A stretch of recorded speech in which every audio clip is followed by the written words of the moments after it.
Okay, so according to a Gallup poll from 1999 to 2018, church attendance in America has dropped from approximately 70% all the way down to 50%. Now, here's the deal. It actually gets worse. It gets even worse because according to churchleaders.com, this is grossly overrated due to the halo effect. And the halo effect really is when a pollster, so someone calls you or shows up at your door and they ask you a question and you tell them one thing, but in reality, you actually do something totally different. And let's be honest, a lot of us like to tell other people that we go to church more than we actually do. So according to churchleaders.com, less than 20% of Americans actively attend church.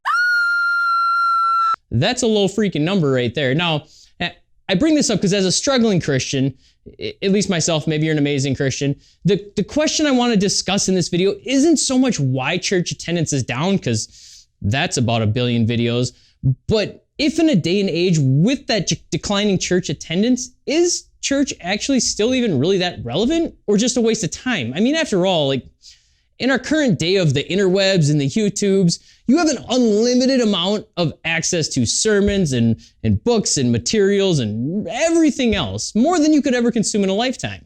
So is it worth it?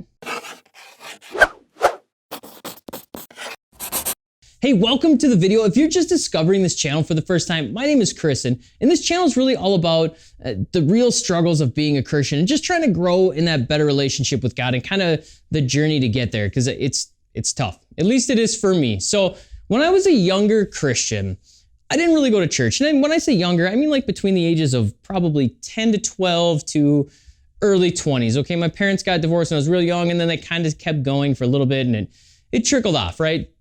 And I fell in this category of like, you don't need church to be a Christian. Like I still considered myself a Christian, right? Like I believed in Jesus. Now I didn't go to church. I didn't read my Bible. I didn't ever really pray.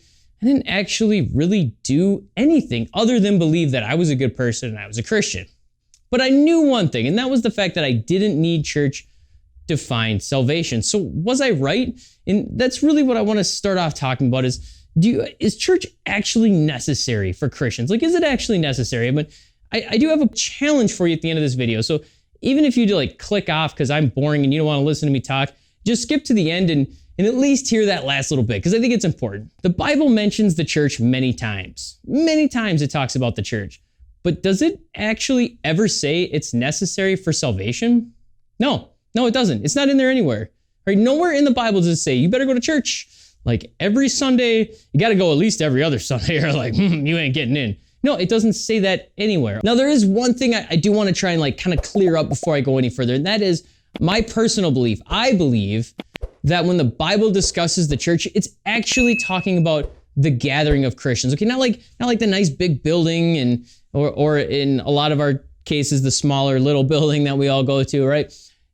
It's not talking about that. I don't believe so. I don't know of anywhere in the Bible it says that, but I really think it's just talking more about the gathering of Christians. And I think this is driven home by Matthew 18:20, which states, "For where 2 or 3 gather together as my followers, I am there among them." And just the way that the Bible talks about the church, I think it's really just talking about a gathering of Christians. But here's the deal. Is it necessary?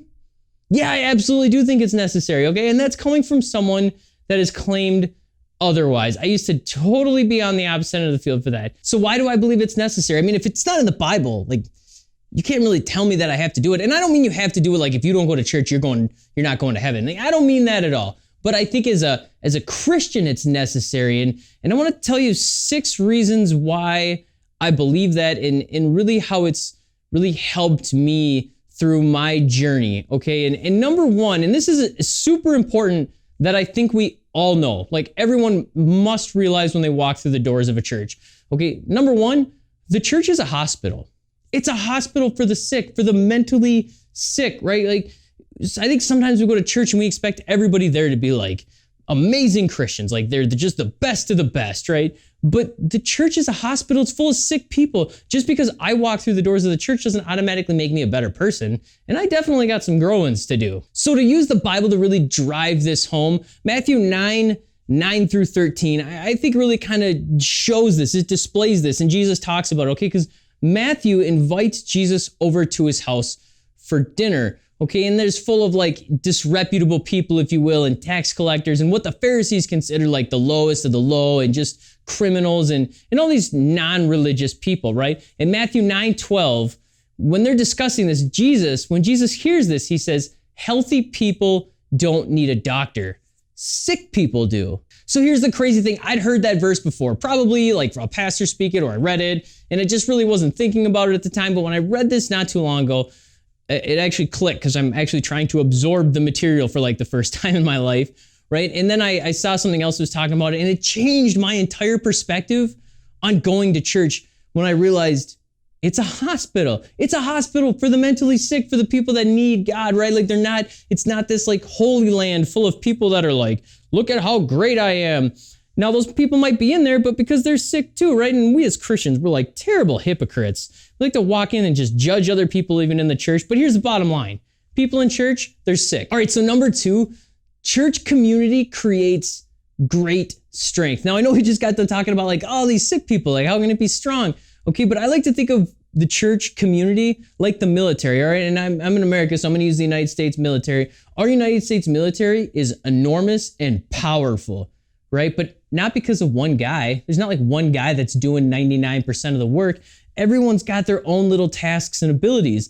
And when you combine all that, you've got this massive power, right? And I think of the church a lot like that. Like, it's not just one guy, like one individual person isn't making an amazing church. I mean, they might be playing a big role, like a general, but they're not creating this amazingly big church. It's all these people put together and they have all these different gifts and abilities, right? And you can grab from those and take from those, and then you might have a gift and ability that somebody else doesn't, and then you can kind of give a little bit back.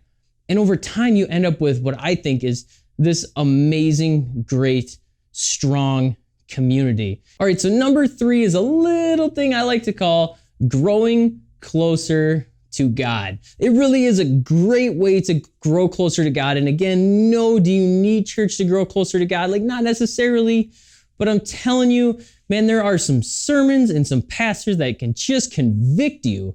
All right. And they can also really help you understand and grow. There's a lot of times you can read your Bible. If you're like, at least me, read my Bible and like, what? Like, what does that even mean? I'm more confused than I was before I opened this book. Like, what is happening here? Church and pastors have such an ability through sermons and just through discussions with them to help you understand some of these passages and just grow. I mean, how often have you heard a sermon and it's made an impact? If you've never heard that, I'm guessing you either don't go to church or you go to a really bad church, all right? Because there are some amazing pastors and some amazing sermons out there, and it doesn't always have to be this life-altering thing. Sometimes you just like, they go through and you're like, oh, didn't know that. Hey, you learned something, right? You went to church for like, what, an hour and a half for most churches? And if you learn one thing, like, doesn't that kind of make it worth it? All right, number 4, it's good for dem kids, all right? Your kids are always watching you. They're always watching you. I see this all the time with my own kids when they say something or do something that I do, and then I get mad at them, and I realize, like, they're just emulating me. So they're always watching you, and if you think they're gonna grow up going to church or growing closer to God when you didn't, like, it's probably not gonna happen, at least not until they get way old and move out and get away from you, and then maybe their life will go a different way. And here's the other kicker. When the kids go to church, they learn about these little things called morals and ethics and community service and manners. Like, you know, things that you just don't quite get the same knowledge on when you're sitting home playing the Nintendo Switch. Just throwing that out there. And churches also have great kids programs, by the way. Even if you don't go to church, you can still get your kids involved in kids programs. A lot of churches will just allow you to bring your kids to that. And not that you shouldn't go to church, but you know, again, those programs are great for kids. All right, number 5, power of group worship. All right, there's something just to be said for group worship. And I'm not like the dude up there like, yeah, raise my hand up high. But I'm telling you, there's something about worshiping God with other people that I just feel like it has a decent impact. And maybe not on everybody, but at least on a lot of people.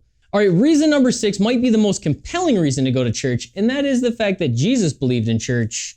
So shouldn't we also be in attendance? Just saying. I don't really have a lot more to say on that.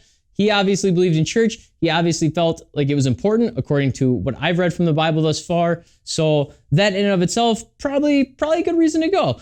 All right, so I want to get to the challenge that I talked about in the beginning of this video. That sounds really cheesy when I call it a challenge. Like, I don't, just a thing that I think you should try. Whatever. All right. But as I get into it, maybe you might go to a church now and you're like, I go to this church, but I don't really go that often because I don't like it, or they do this thing, or it just seems weird, or people are less friendly. Let me just remind you that you as an individual have the ability to make change. Now, I don't mean you're going to like change your entire church or what they believe overnight or anything crazy like that, but just you as an individual can make positive changes. And Hebrews 10:24-25 says, let us think of ways to motivate one another to acts of love and good works. And let us not neglect our meeting together as some people do, but encourage one another, especially now that the day of his return is drawing near. Here's the challenge. Again, that sounds super cheesy to say it that way. Find a good church that you actually like. Now that sounds a lot easier than said than done, if you know what I mean. Okay, but I encourage you to think outside the box and maybe even denomination. Maybe you're Catholic and you're like, oh my gosh, but Catholic church is so boring. No insult to Catholics if you like Catholic church. I'm just saying we're not all the same, right? So you might have grown up in one denomination and thought that that's like the way that it has to be. But does it?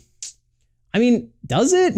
So think outside the box, okay? Think outside the box. Find that church, all right? And maybe it takes you a few months just to find that church, but man, I'm telling you, like the awesomeness of finding a good church, it's so worth the struggle in the months of going here and going there and having the first conversation with that people and then these people try and talk to you. I'm telling you, like, it is worth it. Find a good church and then go there for at least 6 months. Go there for 6 months. But you gotta do it for 6 months, all right? Do it for 6 months. And then once the 6 months is done, sit back and reflect, like, all right, am I a better person because of this consistent church that I've gone to every week? Is my relationship to God better? So just keep that in mind and like, man, if you can actually do that for 6 months, I really think that you will look back and be like, this was a good decision. All right, so lastly, if we think back to the beginning when I was like, I never really used to go to church and I didn't think it was really that important, but man, I'm telling you, it is. It is so important, especially if you are new to being a Christian. All right, it is so underrated. It just has the ability to not only make you a better person, but also a better Christian. So find a good Bible-following church full of people that'll accept you for who you are, where you are, all right? And they will just help you grow, and the payoff will be astronomical. And if you're already going to church and you already found that, like, that's awesome. Good for you. And I'd love to hear any tips and comments you have down below as to why people should go to church. So make sure you click this link up here to see our latest video, this one down here to learn a little bit more on what this channel is all about. Thanks for watching. I really appreciate it. Subscribe. Make sure you subscribe if you haven't already. And I hope to see you in church. Oh, and have a fan-freaking-tastic day.